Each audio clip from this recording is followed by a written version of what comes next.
தங்களான் வந்து ஒரு நடுகல் வீரனாகவும் அறியப்படுறான். தங்களானுடைய இணையர் மனைவியை தங்களாம்மாள் அல்லது தங்களாச்சி ரெண்டு பேருமே வணங்கக்கூடிய ஒரு போக்கும் இருக்குது. ரைட்டிங்கில் மட்டும் இல்லாமல், லிட்ரேச்சரில் மட்டும் இல்லாமல், ஒரு பொய்ட்ரியில் மட்டும் இல்லாமல், ஒரு இமேஜஸாக ஒரு ஃபிலிமில் அதை வந்து சாதித்து காட்டினவர் அப்படின்னு சொன்னால் ஒன்லி ஒன் அப்படின்னு சொன்னால் ரஞ்சித் அவர்களை தான் நம்ம சொல்ல முடியும் உறுதியாக. 100 கதைகளுக்கு மேலே நான் எழுதியிருக்கிறேன், 4 நாவல்கள் எழுதியிருக்கேன். அப்போ அது எனக்கு ஒரு பெரிய சப்போர்ட்டாக இருந்தது. ஏன்னா அதில் வரக்கூடிய மக்கள் பேசுகிற மொழி தான் அங்கே இருக்கக்கூடிய மக்கள் பேசுகிற மொழி. என்னுடைய கதைகளில் இருக்கிற நாவலில் பேசுகிற மக்கள் பேசுகிற மொழி தான் அங்கே இருக்கிற மக்கள் பேசுகிற மொழி. என்னுடைய ஒரு ஐடியாலஜியோடு இருக்கக்கூடியவர்களோடு தான் நான் வந்து ஒர்க் பண்ணுறது என்னுடைய வழக்கம். புதுசாக இருக்கிறவங்களோட நான் வந்து முக்கியமாக ஐடியாலஜியோட டிஃபர் ஆகிறவங்களோட நான் வந்து ஒர்க் பண்ணுறதே கிடையாது. அதிகபட்சம் என்ன சொல்லுவார், என்ன நடந்துட்டு இருக்குதாங்க, சாவடிச்சிருவேன், அப்படி தான் அந்த வார்த்தையை அதிகபட்சம் அவர் வந்து பயன்படுத்துவார். அதுவே வந்து ஒரு வகையில் செல்ல கொஞ்சிற மாதிரி தான் இருக்கும். அது இன்னும் சொல்லப்போனால் கேஜிஎஃப்னுடைய உருவாக்கத்தையே தங்களான் வந்து சொல்லுதுன்னு நான் நினைக்கிறேன். யாருடைய உழைப்பினால் இந்த உலகம் எழுந்து நின்றிருக்கிறது அப்படின்றத சொல்வதற்கான ஒரு அடிப்படையான ஒரு கதையை தங்களான் வச்சிருக்கு அப்படின்னு தான் நான் நினைக்கிறேன்.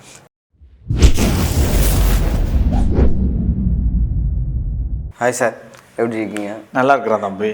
நான் இப்போ நீங்கள் தங்களானில் டைலாக் அண்ட் ஸ்லாங் வந்து ஒர்க் பண்ணியிருக்கீங்க. அதோட எக்ஸ்பீரியன்ஸ் எப்படி இருந்துச்சு உங்களுக்கு? ரொம்ப நல்லா இருந்தது. எனக்கு ரஞ்சித் அவர்களை இதுக்கு முன்னாடியே தெரியும். அவர் இலக்கியம் படிக்கக்கூடியவர். இலக்கியம் மட்டும் இல்லாமல் சமூக அரசியலையும் ரொம்பவும் கூர்மையாக படிக்கக்கூடிய ஒரு நபர். 90களில் இங்கே ஒரு புதிய ஒரு இலக்கிய அறிமுகம், கலை இலக்கிய அறிமுகம் அப்படின்றது ஒன்று உருவாச்சு தமிழில். அது என்னன்னு சொன்னால், ஒடுக்கப்பட்ட மக்களுடைய வாழ்வியலை ஒரு கலக அழகியலோட எழுதுறது, அதில் இருக்கக்கூடிய நுவான்சஸ், அவங்களுடைய ஒரு அசலான ஒரு மொழி, அதெல்லாத்தையும் வந்து அப்படியே பதிவு செய்கிறது அப்படின்னு சொல்லி, அது ரைட்டிங்கில் மட்டும் இல்லாமல், லிட்ரேச்சரில் மட்டும் இல்லாமல், ஒரு பொய்ட்ரியில் மட்டும் இல்லாமல், ஒரு இமேஜஸாக ஒரு ஃபிலிமில் அதை வந்து சாதித்து காட்டினவர் அப்படின்னு சொன்னால் ஒன்லி ஒன் அப்படின்னு சொன்னால் ரஞ்சித் அவர்களை தான் நம்ம சொல்ல முடியும் உறுதியாக. ஸோ அவர்கிட்டருந்து ஒரு அழைப்பு வருது அப்படின்னும்போது உண்மையிலே அது மகிழ்ச்சியான ஒன்று தானே. அதனால் ஒரு எக்ஸைட்டிங்காக தான் எனக்கு இருந்தது. அன்னைக்கு நான் ஸ்கூலில் இருந்தேன். ஸோ கிளாஸில் தான் இருக்கிறேன் நான். அப்போ ஒரு ஃபோன் வந்துச்சு. ஃபோன் வந்த உடனே இந்த மாதிரி ஆனால் அந்த மாதிரி ஒரு ப்ராஜெக்ட் போயிட்டுருக்கு, அதில் நீங்கள் ஒர்க் பண்ணணும் அப்படின்னாரு. அப்புறமா வெளியே வந்துட்டு நான் கிளாஸ் ரூமை விட்டு கிரவுண்டுக்கு வந்துட்டேன் நான். ஏன்னா கிரவுண்டு அப்படின்றது ஒரு வகையான ஒரு ஓப்பன் ஸ்பேஸ் இல்லையா, அங்கே வந்து நம்முடைய ஃபீலிங்கோடு அது கனெக்ட் ஆகிற மாதிரி இருந்தது. ஸோ நிச்சயமாக தம்பி நான் வந்து ஒர்க் பண்ணுறேன் அப்படின்னு சொன்னேன். அப்போயே சொல்லிட்டாரு எதை பற்றி ஒர்க் பண்ண போகிறோம் அப்படின்றது? இல்லை, அவர் சொல்லிட்டார். ஏன்னா அப்போயே ப்ராஜெக்ட் தொடங்கி இருந்துச்சு, தங்களான் வந்து தொடங்கி இருந்தாங்க. அநேகமாக ஒரு ஷெட்யூல் இங்கே போயிட்டு வந்திருந்தாங்கன்னு நான் நினைக்கிறேன். அப்போ தான் அவர் வந்து என்னோட பேசினார். ஸோ அது ரொம்ப எனக்கு கேட்ட உடனே சந்தோஷமாக இருந்துச்சு. நல்ல ஒரு வாய்ப்புன்னு நான் நினச்சேன். தங்களானில் டைலாக் அண்ட் ஸ்லாங்க் வந்து நீங்கள் ஒர்க் பண்ணிகிட்ருக்கீங்க. அதுக்கான ஒரு ரிசர்ச் ஒன்று இருக்குல்ல, டைலாக் ஸ்லாங், அதுக்கான ரிசர்ச் ஒன்று இருக்குங்க. அதே நேரத்தில் படத்தில் வந்து டைலாக் ரொம்ப முக்கியம், ஆனால் ஸ்லாங்காக ஒன்று ஒர்க் பண்ணுறது இல்லை. அதோட எக்ஸ்பீரியன்ஸும் அதோட ரிசர்ச்சும் எப்படி இருந்துச்சு, எவ்வளோ தூரம் இருந்துச்சு? என்னென்னா, இப்போ தங்களானை பொறுத்த மட்டும் அந்த கதை களம் அப்படின்னு சொல்கிறதே ஒரு பீரியாடிக்கான ஒரு காலகட்டத்தை சேர்ந்தது. தொண்டை மண்டலத்தினுடைய வடபகுதியை சேர்ந்தது. குறிப்பாக வந்து கிழக்கு தொடர்ச்சி மலை, அந்த கிழக்கு தொடர்ச்சி மலையினுடைய அடிவாரத்தில் இருக்கக்கூடிய மக்கள் அவங்க என்ன மாதிரி பேசுவாங்க அப்படின்னு சொல்கிறது. ஸோ இங்கே வந்து டயலாக் அண்ட் ஸ்லாங்ன்றது ரெண்டுமே ஒரு மாதிரியான கலந்து இயல்பாக வரணும். அது தனியாக துருத்திட்டு தனியாக தெரிகிற மாதிரி இருக்கக்கூடாது. அதுதான் ரஞ்சித் என்கிட்ட வந்து சொன்னார். வழக்கமாகவே நீங்கள் பார்த்தீங்கன்னா ஒரு பில்டப்பான வந்து ஒரு டயலாக்ஸோ அல்லது ஒரு ஒரு பஞ்சஸோ அந்த மாதிரி இல்லாமல் ஒரு யதார்த்தபூர்வமான ஒரு கதை இது. அதனோட சேர்ந்த மாதிரியான ஒரு உணர்வுகளை வெளிப்படுத்துகிற உரையாடலாக அது வந்து இருக்கணும். அது அந்த ஸ்லாங்கில் இருக்கணும், அந்த பர்டிகுலர் ஸ்லாங்கில் இருக்கணும் அப்படின்னு சொல்கிறது அவருடைய எதிர்பார்ப்பாக இருந்தது. அதுக்கு நிறைய வேலை செய்ய வேண்டியதாக இருந்தது. என்னென்னா எனக்கு அது கொஞ்சம் சுலபமாக தான் இருந்துச்சு. ஏன்னா நான் எழுதுறது 100 கதைகளுக்கு மேலே நான் எழுதியிருக்கிறேன், 4 நாவல்கள் எழுதியிருக்கேன். அப்போ அது எனக்கு ஒரு பெரிய சப்போர்ட்டாக இருந்தது. ஏன்னா அதில் வரக்கூடிய மக்கள் பேசுகிற மொழி தான் அங்கே இருக்கக்கூடிய மக்கள் பேசுகிற மொழி. என்னுடைய கதைகளில் இருக்கிற நாவலில் பேசுகிற மக்கள் பேசுகிற மொழி தான் அங்கே இருக்கிற மக்கள் பேசுகிற மொழி. உங்களுக்கு அது ஈஸியாகவே? ஆமாம், அது எனக்கு ரொம்பவும் சுலபமாக இருந்தது. அது மட்டும் இல்லாமல் நான் வந்து பெரியவர்கள்கிட்ட நிறைய பேசக்கூடிய ஒரு பழக்கம் எனக்கு வந்து உண்டு. ஏன்னா அவங்க ஒரு காலத்தினுடைய பிரதிநிதியாக இருக்கிறாங்க, ஒரு காலத்தினுடைய பொதுமக்கள் கிட்ட. ஆமாம் ஆமாம், எங்கள் பகுதியில் இருக்கக்கூடிய பெரியவர்கள் இருக்காங்க, மூத்தவர்கள், அவர்களோட நான் வந்து ரொம்பவும் பேசுறதுக்கு விரும்புவேன். ஏன்னா அவங்க ஒரு காலத்தினுடைய அடையாளம். அது மட்டும் இல்லாமல் ஒரு காலத்தினுடைய சேமிப்பு இருக்குது அவங்ககிட்ட, ஒரு மொழி கிடங்கு இருக்குது. ஸோ அந்த மொழி கிடங்கு அப்படின்னு சொல்கிறது ரொம்ப ரொம்ப முக்கியம். அது ஒரு கட்டத்துக்கு மேலே அது காணாமல் போயிடும். அப்போ அவர்களிடம் நான் நிறைய பேசுகிறது என்னோடய மைண்டில் நிறைய இருக்கும். நான் என்னோடய கதைகள்லையும் நாவல்கள்லையும் அதை நிறைய பயன்படுத்தக்கூடியவன். அந்த அனுபவம் எனக்கு இந்த ஸ்கிரிப்டில் ஒர்க் பண்ணும்போது பெரிய அளவில் எனக்கு கை கொடுத்தது. குறிப்பாக என்னுடைய பாட்டி, அப்புறம் என்னுடைய தாத்தா, அவங்க 2 பேர்கிட்ட பேசினது, அவங்க என்ன ஒரு நூற்றாண்டினுடைய மொழி பிரதிநிதியாக அவங்க விளங்குறாங்க. இப்போ என்னோட பாட்டி வந்து ஒரு 1920களில் 10ல் பிறந்திருக்கிறாங்கன்னு நீங்கள் வச்சுக்கிட்டிங்கன்னா, அவர்கள் கேட்டது வந்து 800களுடைய மொழி. அதுக்கு முன்னாடி 1800களுடைய மொழி அவங்க அப்பா அவங்க தாத்தா கிட்ட கேட்டிருப்பாங்க. அதே போல் தான் எங்கள் தாத்தாவனுடைய தான், அதுவும் அதே போல தான். அப்புறம் அவங்க வந்து ட்ராவல் நிறைய, குறிப்பாக தாத்தா வந்து நிறைய ட்ராவல் பண்ணியிருக்கார். அவர் வந்து கூத்துலேயும் ரொம்பவும் ஆர்வமாக இருந்த ஒரு நபர் அவர். அப்போ அவங்களுடைய அந்த அனுபவம் சார்ந்த ஒரு வளமான மொழி கிடங்கு அது இருக்குது. அதை நான் கேட்டு கேட்டு வளர்ந்தவன். அது என்னோடய மைண்ட்லேயே இருந்தது. ஸோ அது இந்த கதைக்கு எழுதுகிற போது எனக்கு ரொம்பவும் உதவிகரமாக இருந்தது, ஈஸியாக இருந்துச்சு. இப்போது அதான் சார், இப்போது ஸ்லாங்காக நம்ம வந்து அதை எப்படி இம்ப்ரூவ் பண்ணணும்? ஏன் வந்து ஒரு திரைக்கதைக்கு ஸ்லாங் முக்கியம்? சரி, டயலாக் வேற இல்லை, ஸ்லாங் வேற இல்லை. ஒரு டயலாக்ன்ற சென்ஸ் வந்து நீங்கள் ஒரு ஆஸ் அ ரைட்டராக, ஒரு படத்தினுடைய ரைட்டராக நீங்கள் பேசிக்காக இப்படி இருக்கலாம் அப்படின்னு நீங்கள் சொல்கிறீங்க. உங்களுடைய ஐடியாவை உங்களுக்கு தெரிஞ்ச மொழியில் நீங்கள் எழுதுறீங்க. அது அந்த பாத்திரத்தினுடைய மொழியாக மாறுகிற போது தான் அங்கே ஸ்லாங் வருது.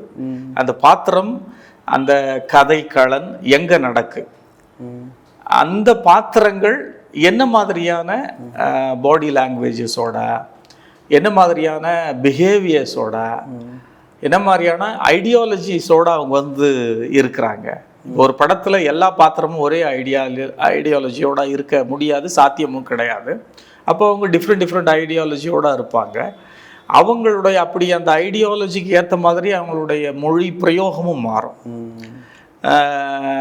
ஒரு ஊர்லேயே சிலர் வந்து ரொம்பவும் இயல்பாக பேசுவாங்க, சிலர் நாகரிகமாக இருக்கணுன்ற சென்ஸில் வந்து அவங்க பொது தமிழ் அப்படின்னு பேசுவாங்க. அந்த மாதிரிலாம் நிறைய வேறுபாடுகள் இருக்கு இல்லையா, டிஃப்ரென்சஸ் நிறைய இருக்குது. கதையிலையுமே அப்படிதான், ஸ்கிரிப்ட்லேயும் அப்படிதான். அதுக்கு இந்த ஸ்கிரிப்ட் வந்து பெரிய ஸ்கோப் இருந்தது. இதில் நிறைய கேரக்டர்ஸ், இதில் முக்கியமாக இப்போ தங்களானுடைய மனைவி, அப்புறமா ஆரத்தி, தங்களானோட இருக்கக்கூடிய அவங்களுடைய கூட இருக்கக்கூடிய உறவினர்கள், அந்த கிராமத்தை சேர்ந்தவங்க, அவங்களுடைய கவுண்டர் பார்ட்ஸ்.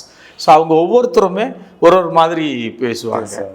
எனக்கு நான் அதாவது இந்த ப்ராஜெக்டில் கமிட் ஆன பிறகு நான் சென்னை வந்திருந்தேன். அப்போ வந்து தமிழ் பிரபாவும் நானும் ரஞ்சித்தும் ஒரு 3 நாள் பேசிகிட்டு இருந்தோம். ஸோ அப்போ அவர் வந்து எனக்கு சொன்னது என்னென்னா, எல்லா கேரக்டர்ஸுமே வந்து ஒரே மாதிரி பேசக்கூடாது, அப்புறமா அந்த மூடை வந்து நீங்கள் ரிசீவ் பண்ணிக்கணும், அது ரொம்ப தேவை அப்படின்னு சொன்னார். ஸோ அந்த ஸ்லாங்கில் அந்த ஏரியாவில் குள்ளவே அந்த எமோஷன்ஸ் வரணும். ஸோ அவங்களுடைய வார்த்தையிலேயே அந்த எமோஷன்ஸ் வரணும். ஸோ அப்படி அவர் வந்து எதிர்பார்த்தாரு. ஐ திங்க் அவருடைய அந்த எதிர்பார்ப்பை நான் பூர்த்தி செஞ்சேன் அப்படின்னு தான் நான் நினைக்கிறேன். ஏன்னா அவர் ரொம்ப மனம் திறந்து என்னை முதல் முறையை பாராட்டினார். இந்த வெரி ஃபர்ஸ்ட் டே ஒகேனக்கல்ல ஷூட்டு, நான் அங்கே வந்திருந்தேன், ஒரு ஃபர்ஸ்ட் ஷெடியூலுக்கு வந்திருந்தேன். அப்போ அன்னைக்கு ஒரு ஃபர்ஸ்ட் ஹாஃப் முழுக்க நான் படித்து காட்டினேன் இந்த டயலாக்ஸ். அப்போ போய் அந்த ஸ்லாங்கோட ஆமாம் படித்து காட்டினேன். அப்போ அவருக்கு அது ரொம்ப பிடிச்சிட்டு, ஏன்னா நான் வந்து யூஸ்வலாக என்னுடைய வேவ் லென்த்தில் என்னுடைய ஒரு ஐடியாலஜியோடு இருக்கக்கூடியவர்களோட தான் நான் வந்து ஒர்க் பண்ணுறது என்னுடைய வழக்கம். புதுசாக இருக்கிறவங்களோட நான் வந்து முக்கியமாக ஐடியாலஜியோட டிஃபர் ஆகிறவங்களோட நான் வந்து ஒர்க் பண்ணுறதே கிடையாது. நீங்கள் அந்த ஐடியாலஜியோட இருக்கிறவர் எனக்கு வந்து நட்பு நம்மக்கிட்ட இருக்குது. பட் இந்த ஸ்கிரிப்டில் நீங்கள் எப்படி ஒர்க் பண்ணுவீங்கன்னு எனக்கு தெரியாமல் இருந்தது. But it was a surprise அப்படின்னு அவர் சொல்லி ரொம்பவும் ஒரு ஷார்ட் பீரியட்லேயே நீங்கள் வந்து ரொம்ப அருமையாக எழுதுனீங்கன்னு எனக்கு பெரிய அளவில் பாராட்டினார். அது ஒரு பெரிய கான்ஃபிடென்ஸே எனக்கு செகண்ட் ஹாஃப் எழுதுறதுக்கு எனக்கு அது வந்து கொடுத்தது. அப்போ நீங்கள் ஃபர்ஸ்ட் ஹாஃப் மட்டும் தான் முடிச்சிருந்தேன். ஆமாம், முதல்ல அந்த ஷெட்யூல் போகும்போது ஃபர்ஸ்ட் ஹாஃப் முடிச்சிருந்தேன். அந்த லேட்டர் வந்து செகண்ட் ஹாஃப் கொடுத்தேன் நான். Okay sir. சார் நீங்கள் ஒரு ரைட்டராக தங்கலானோட ஸ்கிரிப்ட் படிச்சோன்னே நீங்கள் அதை எப்படி ஃபீல் பண்ணீங்க? அது எப்படிப்பட்ட ஒரு ஸ்கிரிப்டாக இருந்துச்சு? பெரிய ஆச்சரியமாக இருந்தது எனக்கு. நான் அவர்கிட்ட என்ன சொன்னேன் அப்படின்னு சொன்னால், ஒரு ஒரு பொயட்ரியோ அல்லது வந்து ஒரு ரைட்டிங் ஃபார்மோ ஒரு ஒரு ஒரு வகையான ஹாசிலேட்டட் இமேஜஸை வந்து உருவாக்குது. நீங்கள் ஒரு கவிதையை படிக்கிறீங்க அப்படின்னா உங்களுடைய அனுபவம், உங்களுடைய வாழ்க்கை அனுபவம், நீங்கள் பார்த்தது, அதை வச்சு தான் நீங்கள் அதை வந்து உள்வாங்கிக்கிறீங்க. ஒரு நாவலையோ ஒரு சிறுகதையோ படித்தாலுமே அப்படி தான். ஏன்னா லிட்ரேச்சர் அப்படின்னு சொல்கிறது it gives enormous amount of freedom, அது ஒன்று இருக்குது. ஆனால் சினிமா அப்படின்றது அப்படி இல்லை. அது வந்து ஒரு வரையறுக்கப்பட்ட ஒரு இமேஜஸை வந்து நீங்கள் கொடுக்குறீங்க. அதில் நீங்கள் வந்து மாஸ்டராக இருக்கிற போது தான் அந்த சினிமா, அந்த ஃப்ரேம் வந்து கொண்டாடப்படுது. அப்போ நான் அதை படித்த உடனே எனக்கு ரொம்ப புது ஏரியாவாக அது இருந்தது. ரொம்ப புதுசான ஒரு ஏரியா.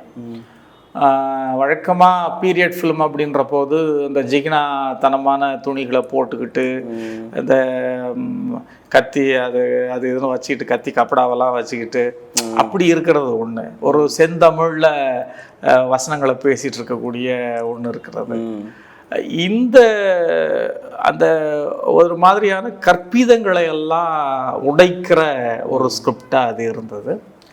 அது மட்டும் இல்லாமல் அந்த காலகட்டத்தில் இருக்கக்கூடிய எளிய மக்களுடைய வாழ்க்கையை எக்ஸ்ப்ளோர் பண்ணக்கூடிய ஒரு ஸ்கிரிப்டாக அது வந்து இருந்தது. அது மட்டும் இல்லாமல் வெறுமனே ஒரு ரியலிஸ்டிக் ஸ்கிரிப்டாக அது இல்லாமல் ஒரு மித்து, ஃபேண்டசி, அப்புறம் ஃபிலசபிக்கலான சில பாயிண்ட்ஸு, இது எல்லாமே கலந்ததாக அது வந்து இருந்தது. அதனால் எனக்கு ரொம்ப புதுசாக அது இருந்தது. அதனால் ரொம்ப புதுசாக இருக்குது, ரொம்ப நல்லா இருக்குது அப்படின்னு நான் அவரை பாராட்டினேன். ஆமாம் சார். ஏன்னா இப்போது இதில் வந்து தங்கலான் படத்துலையும் வந்து மேஜிக்கல் ரியலிசம் இருக்குதுன்னு சொல்லிட்டு ரஞ்சித் சாரே பேசியிருக்காரு. அதேமாதிரி தகப்பன் கொடியில் உங்கள் புக்கில் வந்து ஒரு சில இடங்களில் சின்ன சின்ன ஒரு மேஜிக்கல் ரியலிசம் வரும். அதை எப்படி நீங்கள் கனெக்ட் பண்ணிக்கிறீங்க? அது எப்படி இருந்துச்சு உங்களுக்கு?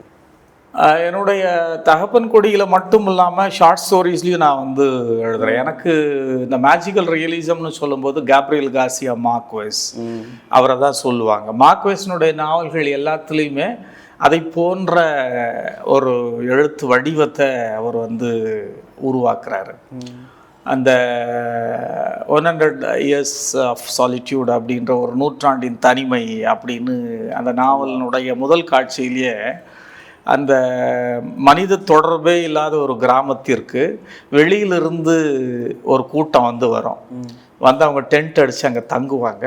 ஒரு பெரிய இரும்பு உருண்டையை அவர் பிடிச்சி எடுத்துக்கிட்டு அந்த டென்ட்டில் இருக்கக்கூடிய ஒரு முதியவன் வந்து நடந்து போவான்.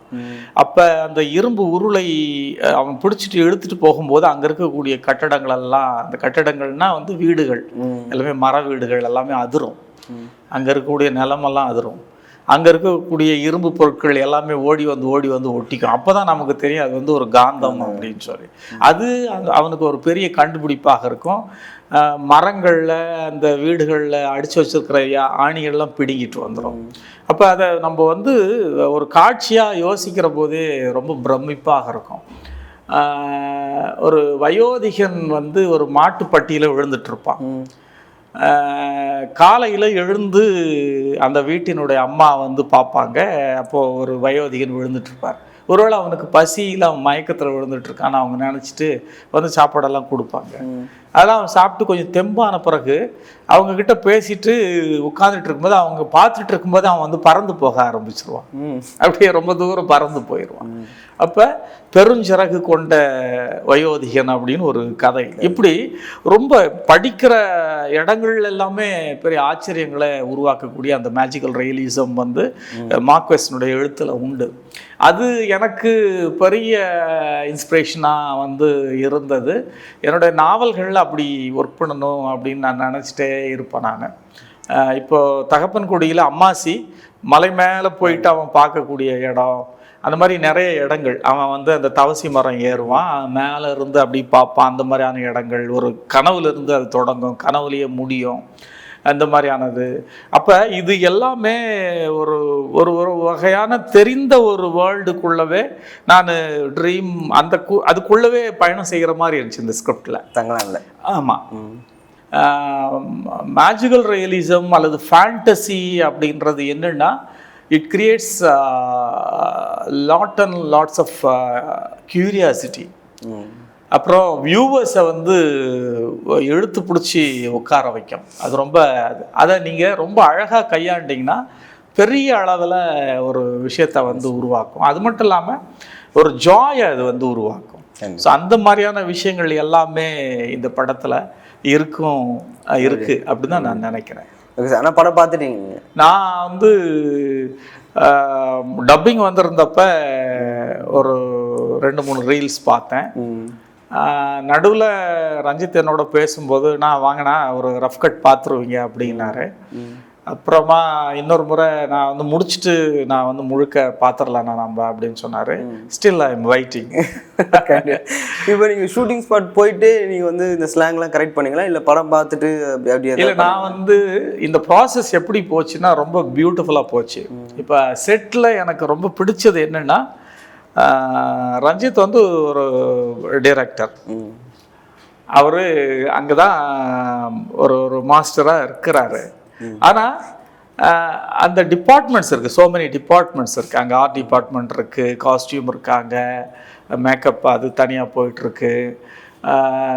அப்புறமா வந்து அவரோட இருக்கக்கூடிய க்ரியேட்டிவ் டீம் இருக்குது, கேமரா இருக்காங்க.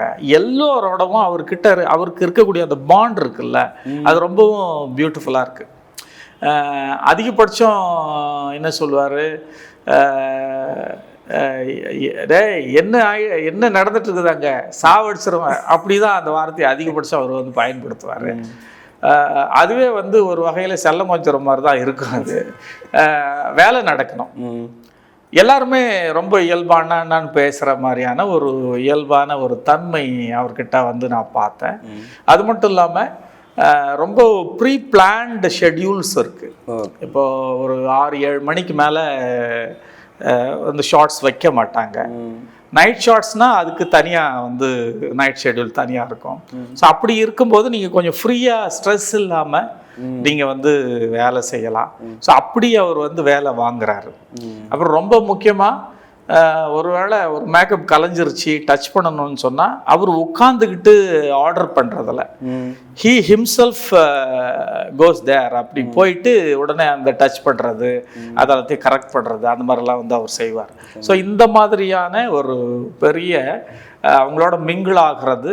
அப்போ அது வந்து வேலை ரொம்ப எளிமையாக மாறுறது, அது ஒன்று இருக்குது. ஸோ அப்படியான ஒரு எக்ஸ்பீரியன்ஸில் தான் அந்த டைலாக் அப்புறமா அந்த கிரியேட்டிவ் டிபார்ட்மெண்ட்லேருந்து அன்பு தான் என் கூட பேசிகிட்டே இருப்பார். அன்பு தான் பேசிகிட்டே இருப்பார். எப்பாவது விடுதலை பேசுவார். ஆமாம், அசிஸ்டன்ட் டைரக்டர்ஸில் அன்பு தான் டயலாக் போர்ஷன்ஸ் அந்த இதெல்லாமே வந்து பார்த்தாரு. ஸோ அவங்க நான் எங்கே இருந்தாலும் என்னை வந்து ஃபோனில் பிடிச்சிருவாங்க. பிடிச்சிட்டு இந்த வார்த்தையை எப்படி ப்ரொனவுன்ஸ் பண்ணுறது, அப்புறமா இது வந்து கொஞ்சம் மாற்றி கொடுங்க, அப்புறம் புதுசாக இந்த சீன் வந்து எழுதியிருக்கு, அதனால் இதுக்கு வந்து நீங்கள் எழுதி அனுப்பிடுங்க அப்படின்னு சொல்லிடுவாங்க. எனக்கு மெயிலில் அனுப்பிடுவாங்க.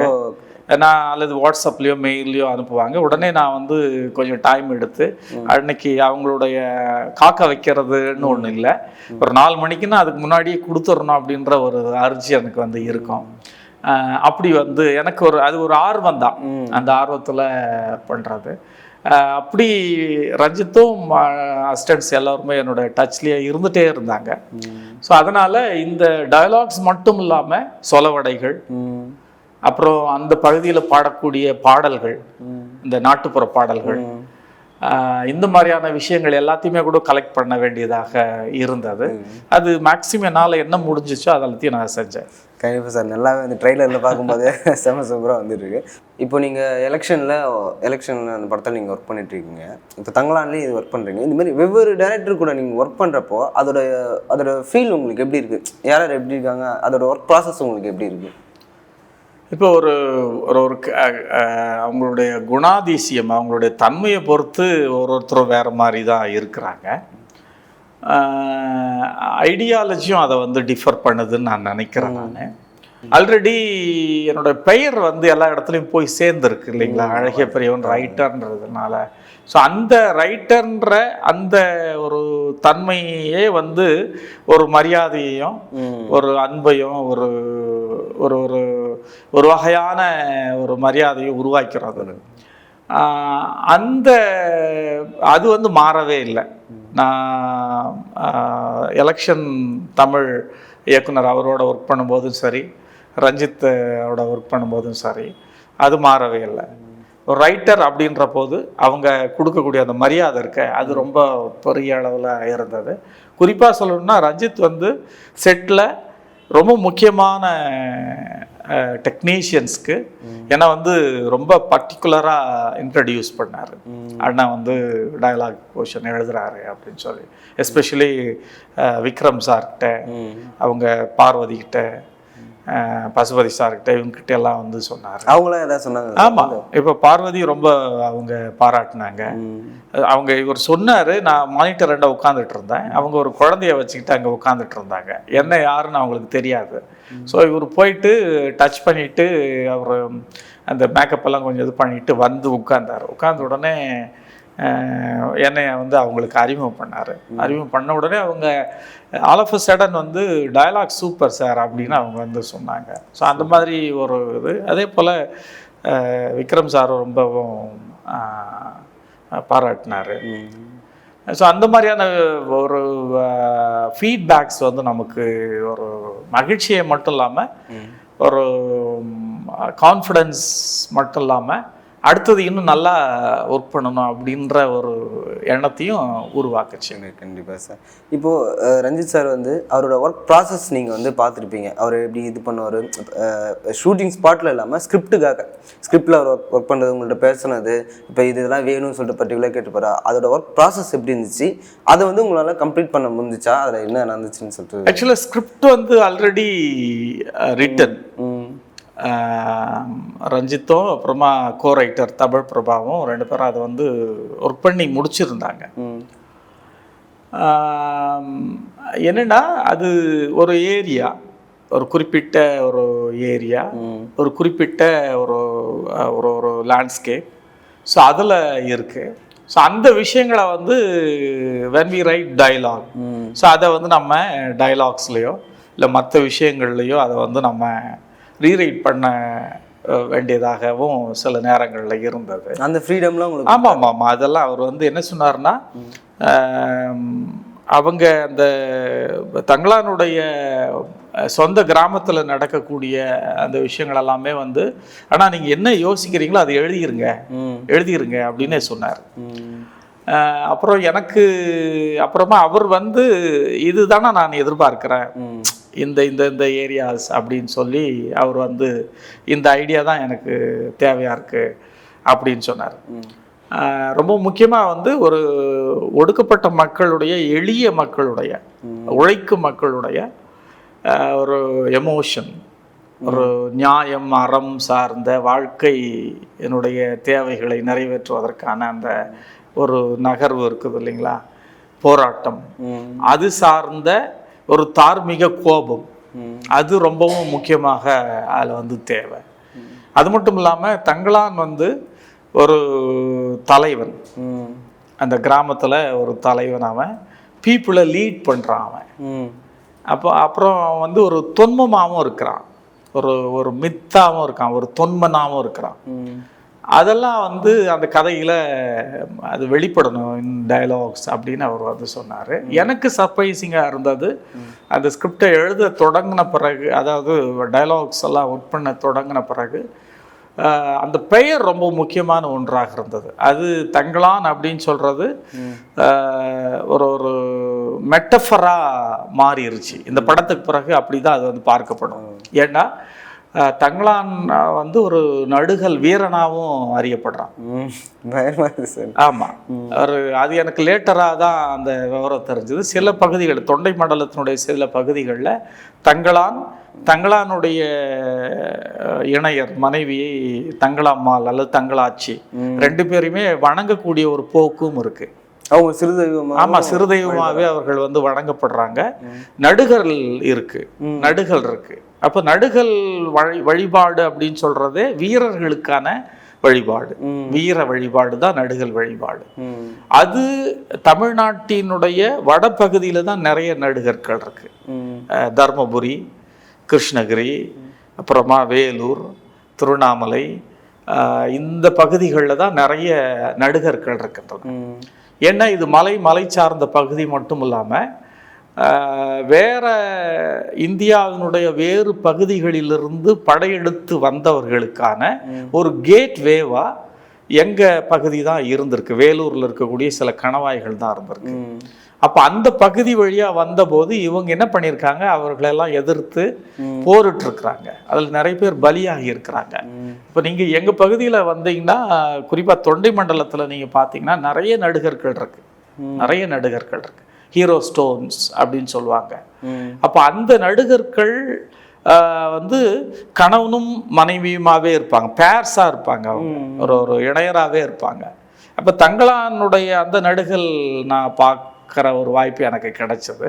அப்ப அந்த நடுகல்ல தங்களான் வந்து ஒரு வாளையும் கேடயத்தையும் வச்சுக்கிட்டு போரிடுவதற்கு போகிற ஒரு வீரனா சித்தரிச்சு அவங்கள வந்து எழுதியிருக்காங்க.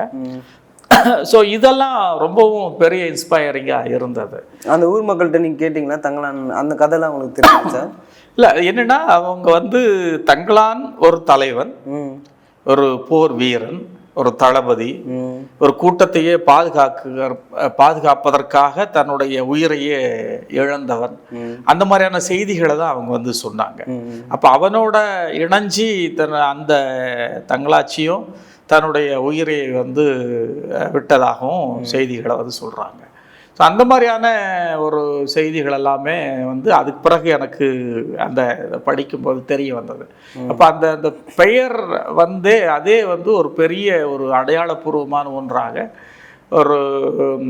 ஒரு மெட்டஃபரா பல பொருட்களை தரக்கூடிய ஒன்றாக அது மாறக்கூடிய ஒரு ஆற்றலை கொண்டிருக்கிறது அப்படின்னு நான் வந்து நினச்சேன்.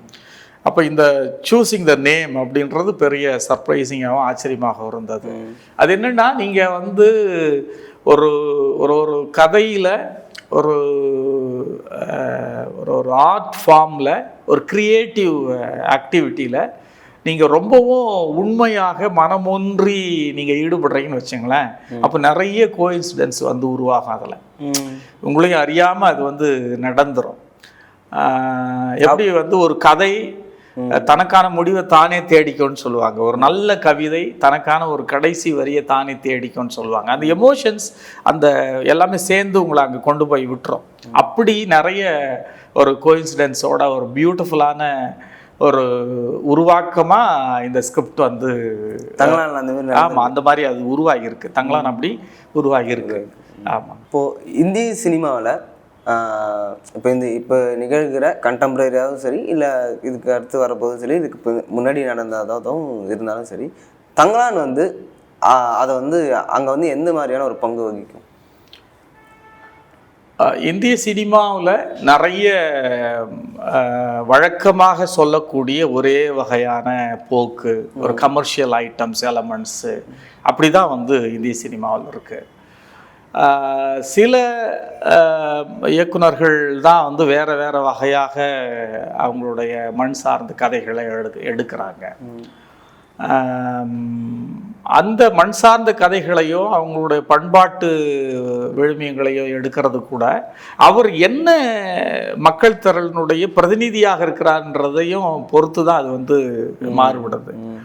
நீங்கள் ரேலேருந்து நீங்கள் மிர்னால் சென்லேருந்து நீங்கள் சொல்கிறீங்க அப்படின்னு சொன்னால், அல்லது நீங்கள் மலையாளத்தில் ரொம்ப முக்கியமான சில இயக்குனர்கள் இருக்காங்க, அப்படியெல்லாம் நீங்கள் போனீங்க அப்படின்னு சொன்னாலுமே ஒப்பீட்டளவில் தமிழில் ரொம்ப முக்கியமான சில படங்கள் எல்லாமே கூட இதுக்கு முன்னாடி வந்திருக்கு. பாவரிசை படங்கள், கமர்ஷியல் படங்கள்லேயே கூட நல்ல படங்கள் பண்ணியிருக்கிறாங்க.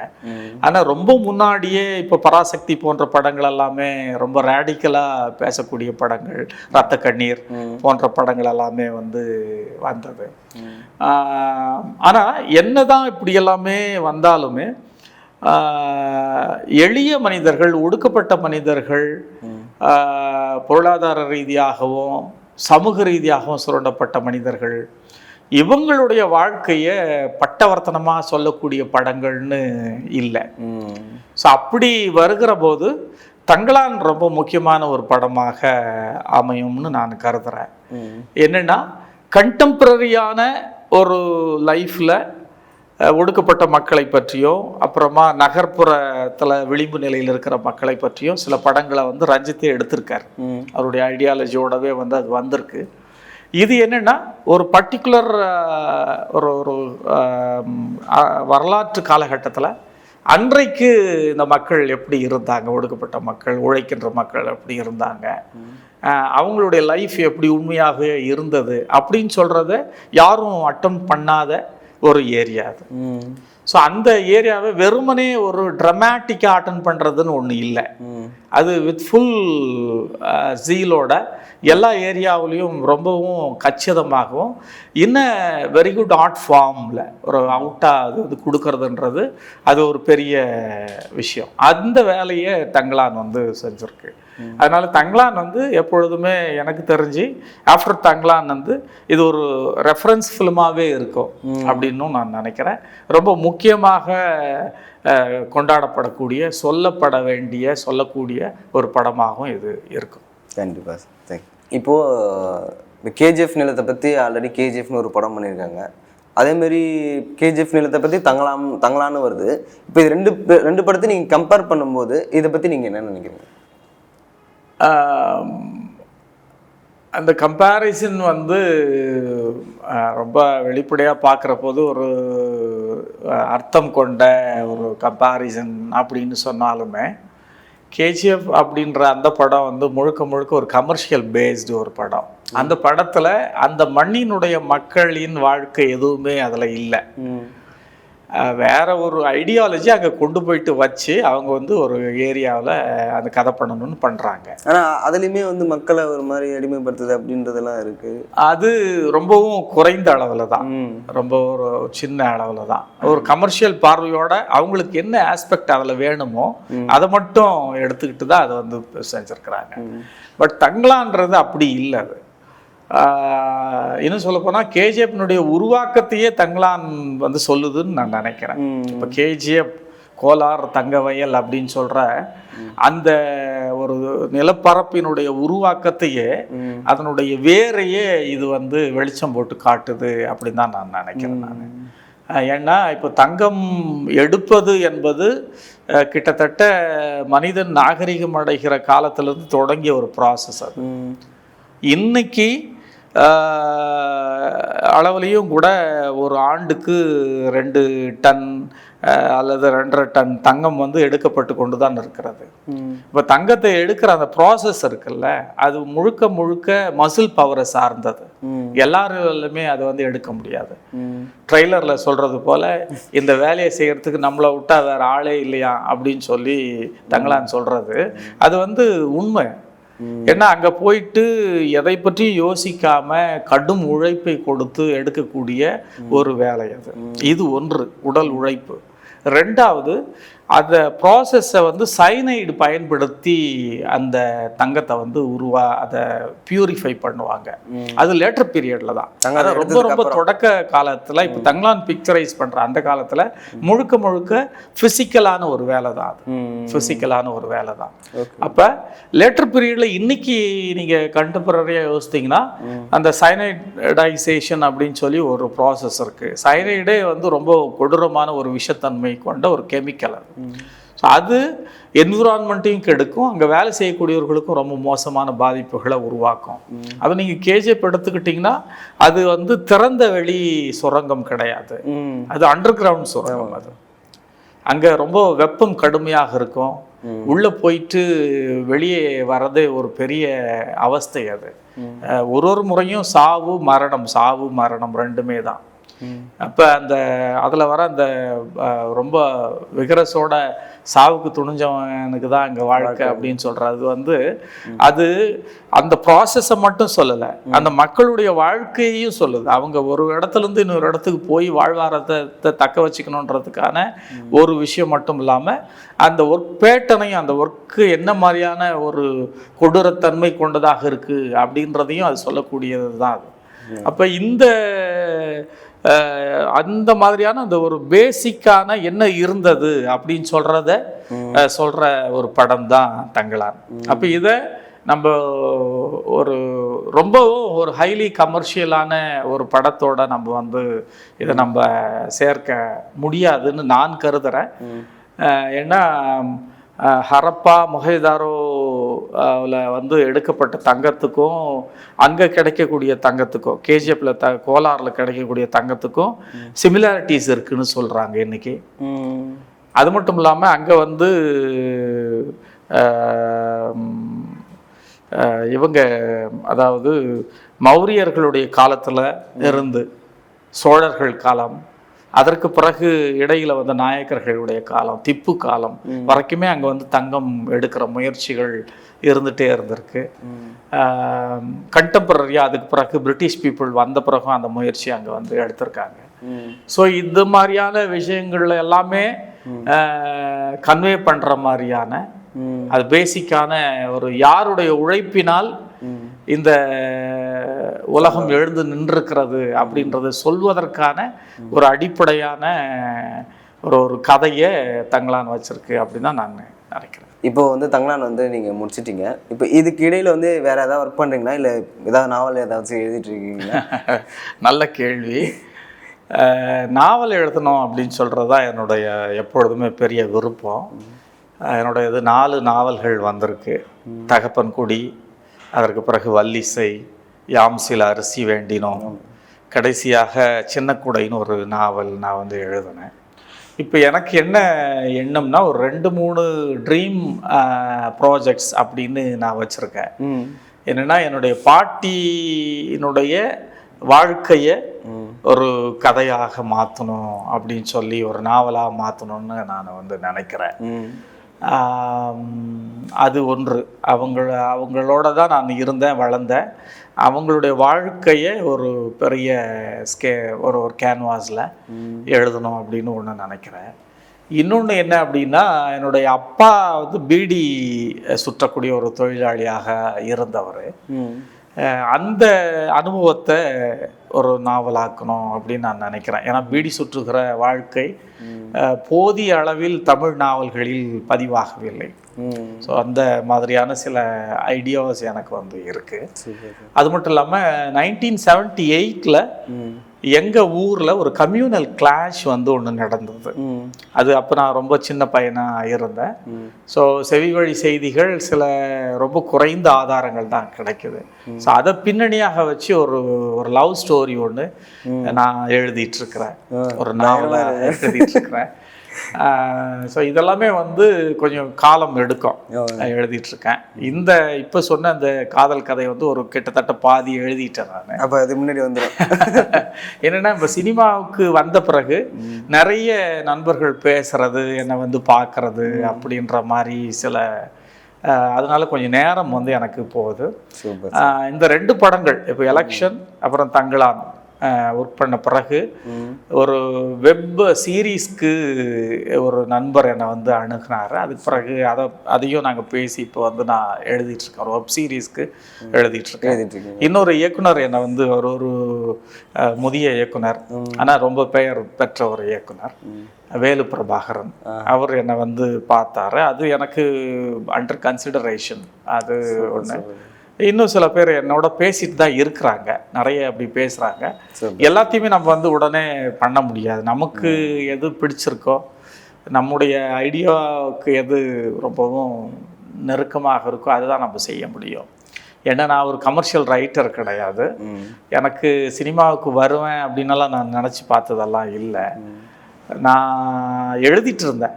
என்னுடைய எழுத்து தான் என்னை இங்கே கொண்டு வந்து சேர்த்துருக்கு, சினிமாவில் கொண்டு வந்து சேர்த்துருக்கு. அப்போ எந்த இடத்துல இருந்தாலுமே அதற்கு சரியாக இருக்கணும்னு நினைப்பேன்.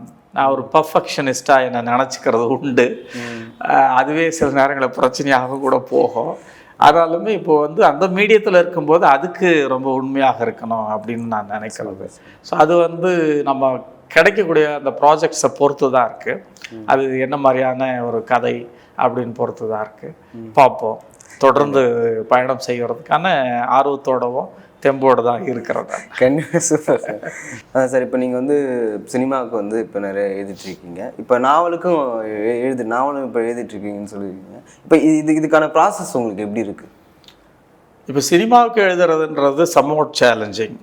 என்னென்னா சினிமா அப்படின்றது டிஃப்ரெண்ட் மீடியா, இது ஒரு விஷுவல் மீடியா. முதல்ல நாம் அதை வந்து புரிஞ்சுக்கணும். அப்புறம் இதில் பேசக்கூடிய மனிதர்கள் வந்து ரொம்ப முக்கியமாக ஒரு பொது சமூகத்தை நோக்கி பேசுகிறாங்க. அப்போ நீங்கள் அந்த நுவான்சஸோடவும் அந்த கச்சாத்தன்மையோடவும் ஒரு எளிமையோடவும் நீங்கள் வந்து கொடுக்கணும். ரொம்ப லென்த்தியாக டிஸ்கிரிப்டிவாக நீங்கள் வந்து ஒரு விஷயத்த சொல்கிறதுன்றது இதில் சாத்தியம் இல்லை.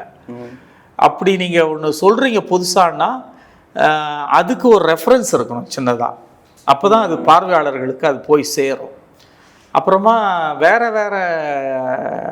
கதை களங்கள் இருக்குது. இப்போ எலெக்ஷன் நான் எழுதுனது அது ஒரு உள்ளாட்சி தேர்தல் அடிப்படையாக வச்ச ஒன்று. தங்களான் அது முழுக்க வேறு ஒரு கதைக்களம்.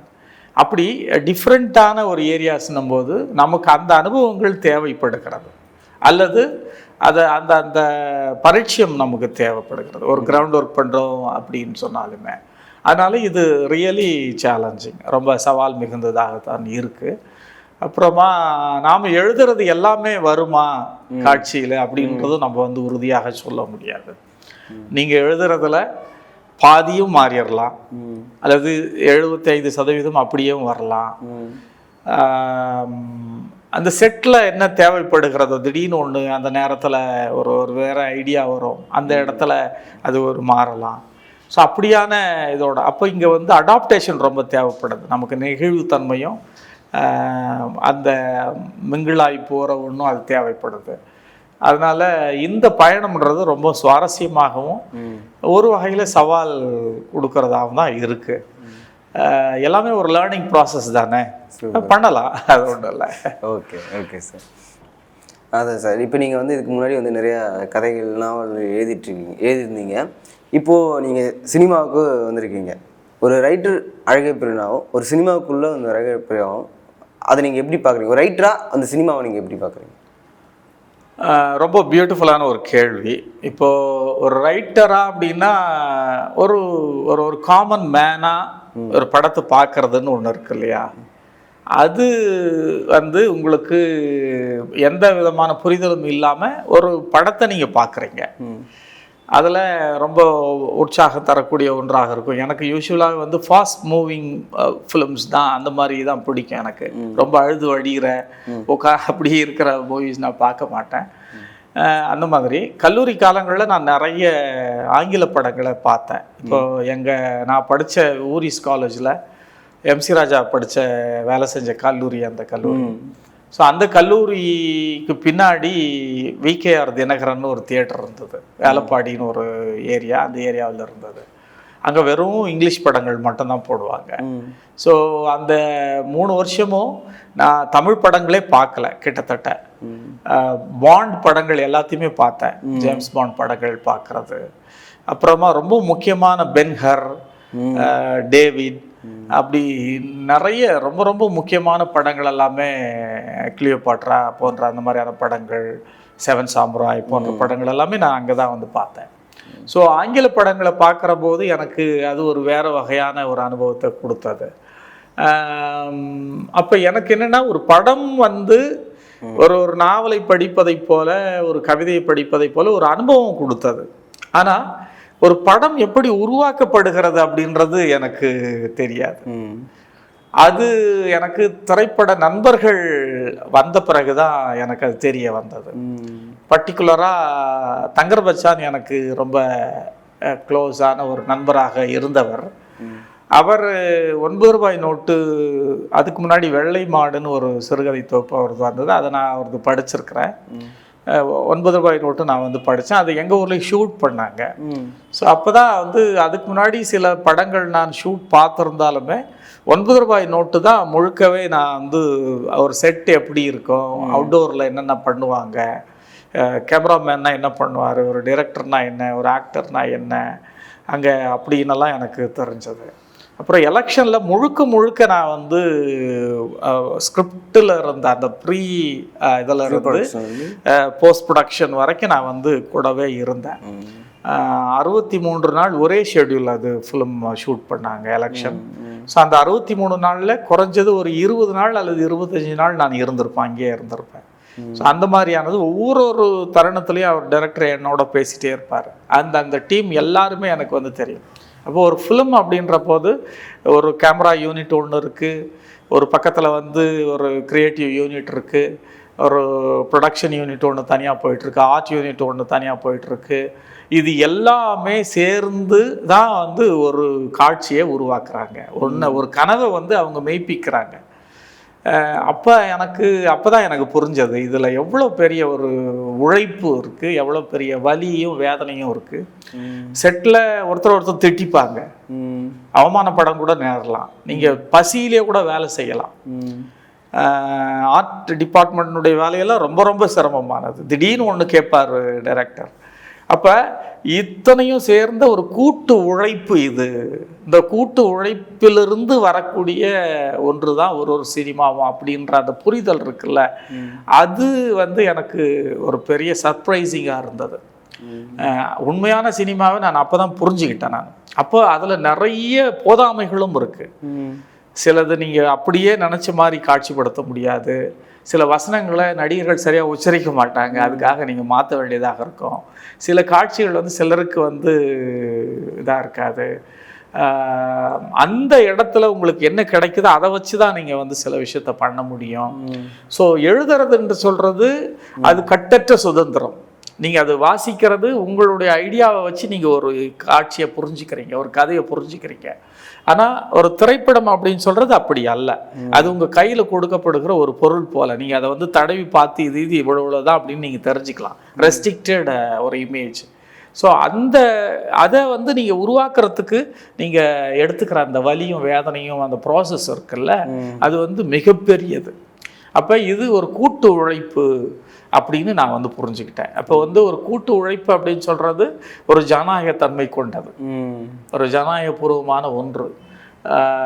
அப்படி தான் நான் வந்து இதை பார்த்தேன். நான் அந்த வகையில் சினிமாவில் நானும் ஒரு பகுதியாக இப்போ மாறிட்டதுன்றது ஒரு வகையில் ஒரு எக்ஸைட்மெண்ட்டோட மகிழ்ச்சியாக தான் இருக்குது. அது அந்த புரிதலோடவே நான் வந்து போகணும்னு நான் நினைக்கிறேன். நான் அதில் என்னுடைய பங்கு என்ன, அதை நான் ரொம்ப சரியாக செய்யணும் அப்படின்னு நான் நினைக்கிறேன். எனக்கு பெரிய எதிர்பார்ப்புகள் அப்படின்னெல்லாம் இல்லை. ஒரு டைரக்டர்னா அவர் பல இதோடு இருப்பார், டெக்னீஷியன்ஸ் ஒரு இதாக இருப்பாங்க. ஸோ அவங்களோட நம்ம வந்து எந்த அளவுக்கு மிங்கிள் ஆகிறோம், எவ்வளோ ஃப்ரெண்ட்லியாக இருக்கிறோம், அப்போது ஒரு விஷயத்தை எந்த அளவுக்கு ஸ்மூத்தாக நம்ம கொண்டு போகிறது அப்படின்ற ஒரு பாயிண்ட் ஆஃப் வியூவில் தான் நான் யோசிக்கிறேன். ஒரு ரைட்டராக இருந்தாலுமே ஒரு ரைட்டர்னும் போது ஒரு பெரிய ஒரு பிம்பத்தோடு இருந்துகிட்டே அப்படியே அணுகிறதுன்றது இல்லை. அப்படி அணுகும்போது ஒன்று நான் வந்து நொறுங்கி போயிடுவேன், அல்லது வந்து ஒரு வகையில் அது பயன்படாமல் கூட போயிடலாம். இஃப் யூ வாண்ட் டு மிங்கிள்னா நீங்கள் வந்து ரொம்பவும் ஸ்மூத்தாகவும் ஒரு இயல்புத்தன்மையோடவும் இருந்தால் தான் அது சரியாக இருக்கும். ஆனால் உங்கள் தனித்துவத்தை நீங்கள் காப்பாற்றிட்டு தான் வேணும். அதெல்லாம் நீங்கள் எந்த விதமான காம்ப்ரமைஸும் நீங்கள் செய்ய முடியாது. அப்படியான ஒரு ஐடியாவோட தான் வந்து நான் இப்போ சினிமாவில் இருக்கிறேன். இது எனக்கு இந்த படங்களில் ஒர்க் பண்ண இந்த அனுபவங்கள் தான் கற்றுக் கொடுத்துருக்கு. இப்போ நீங்கள் வந்து தங்கலானில் வந்து டைலாக் எழுதிருக்கீங்க, அந்த ஸ்லாங்கும் ஒர்க் பண்ணியிருக்கீங்க.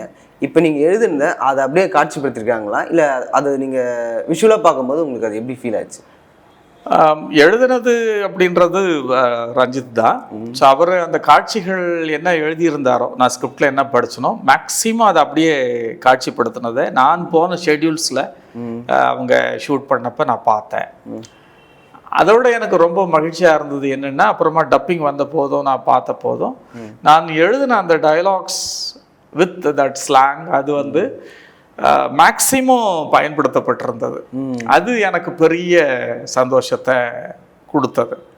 அப்போ மேக்சிமம் அதை வந்து பயன்படுத்தி இருக்கிறாரு அப்படின்னு தான் நான் வந்து உறுதியாக நினைக்கிறேன். கண்டிப்பாக sir, super sir, thank you sir. இது வரைக்கும் நீங்கள் பண்ண படங்களும் சரி, இல்லை இதுக்கப்புறம் வரப்போகிற ப்ராஜெக்ட்டுக்கு எல்லாருக்குமே சரி, நீலம் ஸ்பெஷல் சார்பாக வந்து எங்கள் வாழ்த்துக்களை தெரிஞ்சுக்கிறேன் சார். Thank you sir. நன்றி.